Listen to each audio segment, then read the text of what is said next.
Greetings to you, traveler. I am the modern druid, and welcome to the second concept of the delirium. Here, we will try to define the concept of knowledge. Once again, we'll try to stay within the legacy of Bernard Stiegler, but we face a small difficulty. While Stiegler spoke a lot about knowledge, its destruction, its re-empowerment, he never, to our knowledge, properly defined the concept of knowledge as such. We will therefore attempt to define knowledge here. This may be useful for what follows. Let us propose that knowledge would be, for an individual, or a group of individuals, the ability to articulate elements of the world, physical or metaphysical elements, into a coherent and metastable order. So, knowledge would be the ability to associate things. The notion of coherent assemblage or metastable organization is central here because only a coherent assemblage can be transmitted. Knowledge, then, would consist of assemblages between things, whether physical or metaphysical, and this also makes it possible to associate individuals in a common practice. To know is to form durable, reproducible, and transmissible associations between things and between people. Knowledge would thus be the cement of societies, from individual to individual. It is what will hold individuals together in a community. In the context of biotechno-sociological individuation, knowledges are central. They link each term and they allow the biological individual to practice techniques and to constitute societies. More concretely, Bernard Stiegler distinguished three main types of knowledge. 1. The savoir-faire, know-how. 2. The savoir-vivre, know to live, or life skills. And 3. The theoretical knowledge.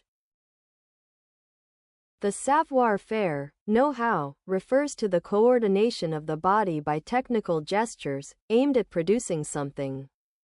This could be a material good for exchange, a tool, food, etc. It could also result in an artistic production, a crafted object, a live performance. Know-how, then, is the articulation of the body with tools, techniques, or technologies. The savoir-vivre, or life skills, refers to the articulation of gestures and behaviors, transmitted by a socio-technical environment, which allow one to integrate, subsist, and exist within a specific social setting. To live, for a human being, is to adopt and reproduce the gestures transmitted by one's environment. In everyday speech, savoir-vivre refers to proper behavior or manners. Here, however, it designates the full set of daily gestures, manners and politeness, but also those of subsistence and existence. For example, the aesthetic form we give to our daily needs, such as cooking, which takes on specific forms in every culture. Life skills include behaviors like walking for a certain amount of time, shopping, resting, working, standing up straight, or not, and so on. Most of these, perhaps 90%, are unconscious. Finally, the theoretical knowledge. It refers to the organization of concepts and scientific tools in order to orient oneself in thought or to develop new ideas. When articulating theoretical knowledge, one may encounter contradictions or problems that require the invention of new concepts to resolve them. Theoretical knowledge is what drives the creation of concepts. In all three cases, know-how, life skills, and theoretical knowledge, knowledge consists of articulating the elements of the bio-socio-technical world. And they are transmitted through family, school, and society. That's education. In all three cases, knowledge is fundamental and vital for any socio-technical individual. It is through knowledge that one can articulate the social and technical elements. What is true for individuals is also true for societies. Knowledge is vital to the stability of a society. So we can say, the essence of the human lies in its knowledge. And then this essence is unfinished, evolving, transforming. There will always be new knowledges produced to connect new objects. There is no fixed or original essence, no final end to what we call humanity. It's why we talk about a process of biotechno-sociological individuation. Furthermore, knowledges are good for a society, they are good for an individual. Seeing, for oneself, knowledge grow. Meaning, acquiring the ability to associate more and more elements, is a source of pleasure, even happiness. Indeed, assembling elements, thanks to knowledge, grants the individual increased power.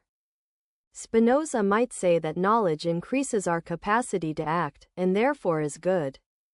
Nietzsche spoke of will zum Art, which is translated as will to power, but which might better be rendered as will to action, or even will to do. This increase in potential, given by knowledge, gives meaning to life. It reassures us about our own existence, which is priceless for beings like us, fallible, prone to depression, lost in the universe and always disoriented. Knowledge in general would thus be the only reliable compass to guide our lives, make them enjoyable, and worth living. In other words, to learn is always, in some way, good and joyful.